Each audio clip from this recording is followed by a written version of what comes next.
A local credit union has moved to help recently retrenched government workers. Chief Executive Officer of the City of Bridgetown Cooperative Credit Union, Steve Bell, says they'll be doing everything to ensure their members who are temporary public officers do not lose their assets. Peter Thorne has the story. The City of Bridgetown, which is Barbados' second largest credit union, has a membership of just over 54,000, and between 10 to 15% of them are public officers. CEO of the COB, Steve Bell, says they will be offering debt consolidation measures, refinancing packages, reduction in interest rates, and the extension of repayment periods to help those temporary public officers displaced by government's retrenchment program. We've actually analyzed our database to see who are our members that are there that are working in the public sector, that are temporary workers, and we actually identify those persons. We are actually in the process of building out an infrastructure that will have a call-in system where those people can call into credit unions, provide us with information, and we will actually work with them to ensure that they don't lose their assets. Because in this time of crisis, this is time where credit unions and the COB brand is going to stand tall. We're going to be there for our members, and we'll continue to be there for our members at all times. Mr. Bell says with over 3,000 workers going home, it's raised serious concerns in the economy and will have a rippling effect on businesses. Mr. Bell also contends that the private sector has been fully stretched in recent years by struggling to stay afloat, and he doesn't believe it will absorb these workers. The private sector obviously has been under a lot of pressure. If you've seen the performance of a lot of financial institutions, first KRB, you would have seen making large losses. If you've heard a lot of rumors in terms of a number of banks talking about actually selling their portfolio. Credit unions continue to be affected negatively. That has continued and expect to continue in the future. It's going to be challenging, very challenging for the private sector to take up the slack of the high level of unemployment in the short to medium term. However, I believe Barbados is a resolute people, and with innovation, we believe that in the next 3 to 4 years we can be back to where we were previously. Peter Thorne, CBC News. The Parkinson School is going the extra mile to help the mothers and fathers of students laid off from the public service. As we hear now from Shane Seeley, it follows a commitment from Principal Jeff Broom at the start of the school term. Today he made that promise a reality by delivering 2 hampers with basic stuff, food items and toiletries and other things to help those parents in their time of need. Right through for the rest of the school year. Every month we will give a hamper to the parent of any of our children who would have lost a job, because we figure a child who is hungry, a child whose needs are not being satisfied in terms of those specific kinds of needs will not be performing as well, and discipline may drop. And I think we as a school have to respond to things like that. The principal told me that the contents of the hampers were donated by the students and teachers and collected by the prefects. We did not seek any assistance from supermarkets or any such thing, which we may have to do as we go forward. As a matter of fact, we did not even have to go into our benevolent fund, but which we may have to as we go forward.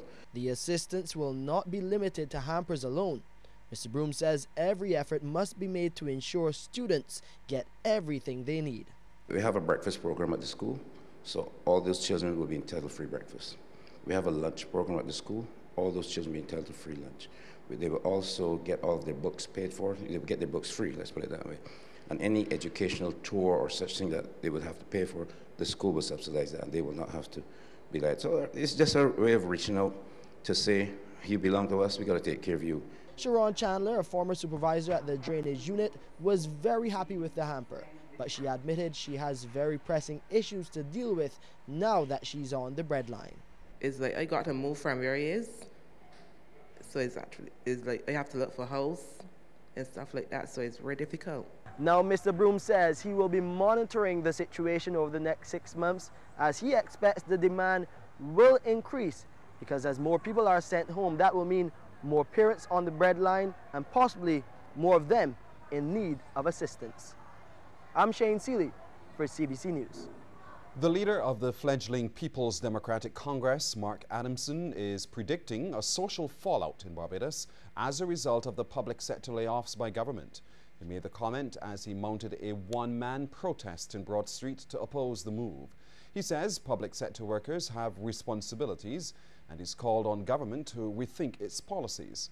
Mr. Adamson believes that even in its bid to reduce the fiscal deficit, it is not too late for government to reduce its position and embrace other options other than sending home temporary public officers. Barbados negotiations with regional carrier Caribbean Airlines to move thousands of passengers after American Airlines ceased its direct flights from New York last month are progressing well. Acting President of the Barbados Tourism Authority, Urban Cumberbatch, said Caribbean Airlines is finalizing its schedule to make sure they can adequately plug the shortfall.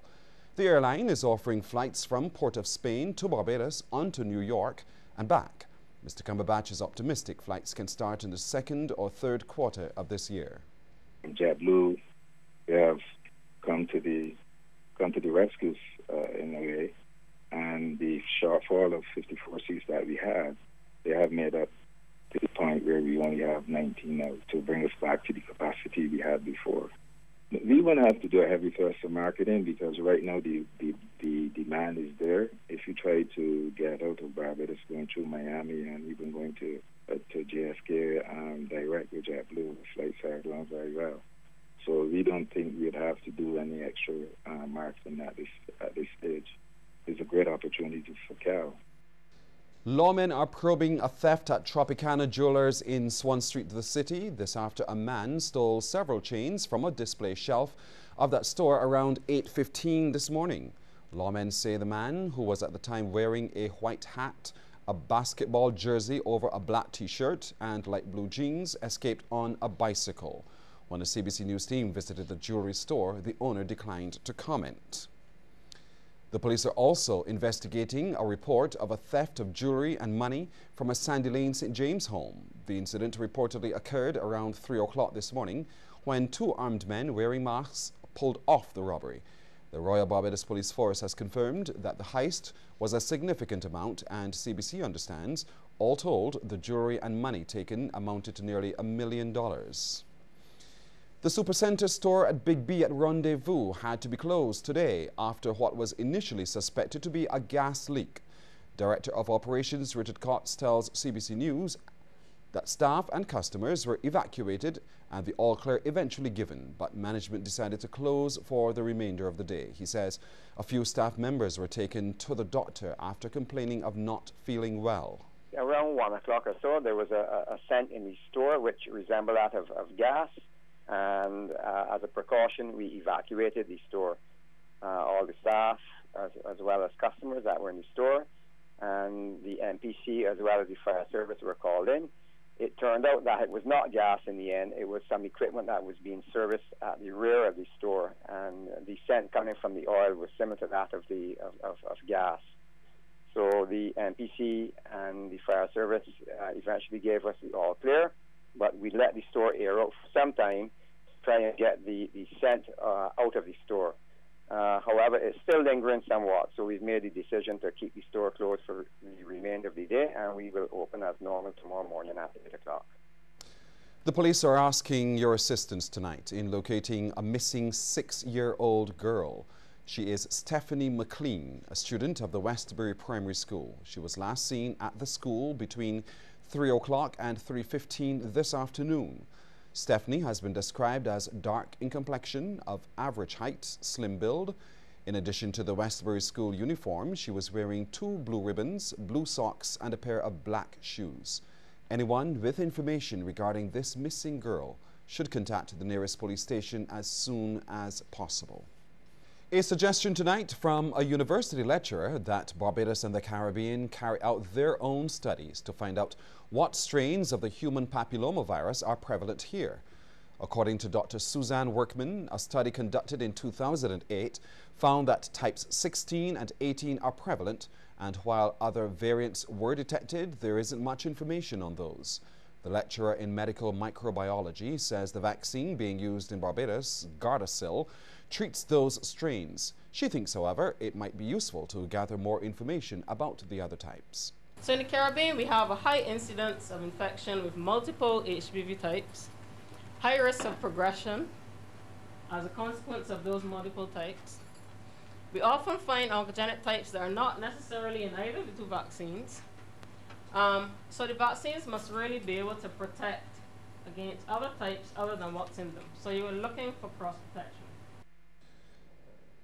Dr. Workman was presenting a seminar on the human papilloma virus hosted by the Medical Students Association at the UWI. She says there are many misconceptions about the vaccine, including that it may encourage the teen who gets it to become promiscuous. If somebody gets a jab in their arm, how does that make them promiscuous? Yeah? The only thing I could think of is it can make them complacent, as in think, well, I got this jab, especially if they're one of the, oh, this now protects me against all STDs kind of people. So only if they're complacent. A staggering 38,000 Barbadians are living with high blood pressure. Another 90,000 are overweight, 19,000 are diabetic, and one person has a stroke each day. And the progression of these illnesses shows no signs of letting up. The statistics were revealed by President of the Heart and Stroke Foundation, Humphrey Metzgen, and he says that organization has to continue improving to keep up with the demand for services. He says they've done just that, thanks to a generous donation from the Maria Holder Trust. Mr. Metzgen says the foundation has upgraded its building and expanded the clinical services for a growing client list. Until recently, we were limited by our capacity and were only able to cater for a small percentage of people and patients in need. Last year, we admitted 87 new clients to our cardiac program, of whom 76 were admitted under the support and contracts from the Ministry of Health. These are in addition to those already in our cardiac rehabilitation program. Currently, there are 202 persons on our books, and we're expecting a rise of 15% in the coming year. Mr. Metzgen was speaking just before the unveiling of a plaque in honor of Miss Holder. Her son, Christopher, added his voice to the calls for Barbadians to live healthier lives, noting that he is worried about the statistics. These are, to me, unacceptable, and it is actually down to the people of Barbados, the people of the world, to actually change those statistics. We can provide the equipment, you have to provide the energy, the dedication and commitment to actually become a fitter nation, and to maybe even take my example, but take the example particularly of those organizations who are there to serve you, the people of Barbados. A senior official at the Queen Elizabeth Hospital says the private sector deserves praise for the way it has maintained a critical department at the facility. Head of Pediatrics, Dr. Clyde Cave, says the neonatal intensive care unit is one of those heavily dependent on high-tech and often very expensive equipment. He was speaking as he officially accepted the newest piece of equipment, an incubator, donated by Shell Western Supply and Trading. He said most of what the unit needs has been provided by the private sector. This incubator is of particular importance right now because this is a state-of-the-art warming home for premature babies that will keep them warm, sterile, and in a humidified environment so that they continue to grow and develop and hopefully reach a stage where every mother is looking forward to where their premature baby goes home. To fully equip the unit, we would need maybe 25. Many of our incubators that we currently have to use are older and not able to do all the things that the newer ones can. So we would obviously use the newer ones when able and have the others as backup. And senior trader at Shell Western, Jason Mann, says the incubator is one of several donations made to the hospital and charities across the island. Well, I think the best way of giving is to find out what's required. So the first thing we did was we approached the hospital and the different departments for lists of equipment that they need. This was the top of the list, I think, in terms of impact. But I think the hospital needs a lot more equipment and similar donations. So if anyone else out there wants to contribute, I'm sure they'd be very grateful. But we try and give what's required rather than what we think is required. The local entertainment fraternity is being told it must lessen its dependence on government to take music to a higher level. We hear more from Sean Farrell. Time goes on and we move on. Love remains the same. Bagi Nakente and his fully loaded band have chosen the Middle East base of Qatar to make their mark. And like Jamaica's Bob Marley, who started with the Wailers many years ago, a path is being forged which is already resonating with audiences around the world. The band is doing very good. I'm actually in the process of looking to release my album, Just a Man, in the Middle East as well. I've been having some talks with a label over there to release that. So hopefully in another couple of years or so, it will be much, much, much better. Yeah, but it's been going good so far. Buggy is here in Barbados for a tribute to Bob Marley's show at the Reggae Lounge on Friday, which is also about promoting some of the work of other local reggae artists. The show is basically a tribute to reggae legend Bob Marley, but it's also a fully loaded concert as well, because this is the first time we're going to be performing here in probably like 2 years, or just over 2 years, in this capacity. So everybody was asking, you know, when are we going to be performing again, when are we going to do something? So I just contacted a couple of people and they said, well, we want to do something. Buggy admits he would like to see more Barbadian reggae artists on the world stage. To do this, he says, people in the industry must change their mindset and not look only to government to boost their careers. We as artists, we as the musicians, that we do our thing. There are people who are amongst us who love music, who want to be part of it. They're not able to be singers, they're not able to be playing instruments and all these things, but they're great masterminds and they can put events together. There are people who are into lighting. There are people who are into all different parts of what makes a show and what makes the music come together and stuff. You got engineers, all these different things. You got people that even could drive good. And sometimes when you're moving around, you need somebody to keep you safe. You know what I'm saying? So they got all these different parts to the music. I don't think that people should be complaining that the government ain't doing nothing. He also has a message for local artists. I've seen a lot of the younger artists these days have been very proactive, but it's about what you put your energy into and what you put into your song. If you're gonna make songs that are just gonna talk about 2 or 3 people down the street, I mean, how far is it gonna go? It's probably gonna go as far as your neighborhood. But if you're gonna, say for instance, you make a love song, or you're gonna make a revolutionary song which relates to ending war or anything like that, well then you got a different level of music gonna be happening. If all goes well, Buggy is hoping to make the Tribute to Bob Marley show featuring local artists an annual event. Sean Farrell, CBC News. Venezuelans around the world commemorate the 22nd anniversary of the attempted military coup led by Commander Hugo Chavez on February the 4th, 1992. Here in Barbados, nationals from that country gathered at the Venezuelan Institute to celebrate that date. Venezuelan Ambassador Jose Gomez Fabrez says they watched a film about the legacy of Chavez, who died last year. To see what wonderful was the legacy Chavez left not only to the Venezuelan people, but to the Caribbean people and to and all the people in our America and around the world. That is the reason, and we are sure that we will have here one debate, a very good debate. We had different Caribbean intellectuals. And President of the Clement Payne Movement, David Comachong, says there are lessons for Barbadians from Chavez's work.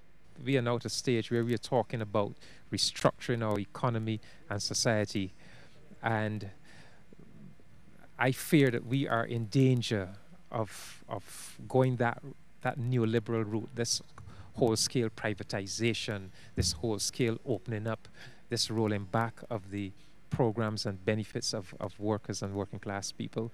And so we can learn a lot from that period in Latin American history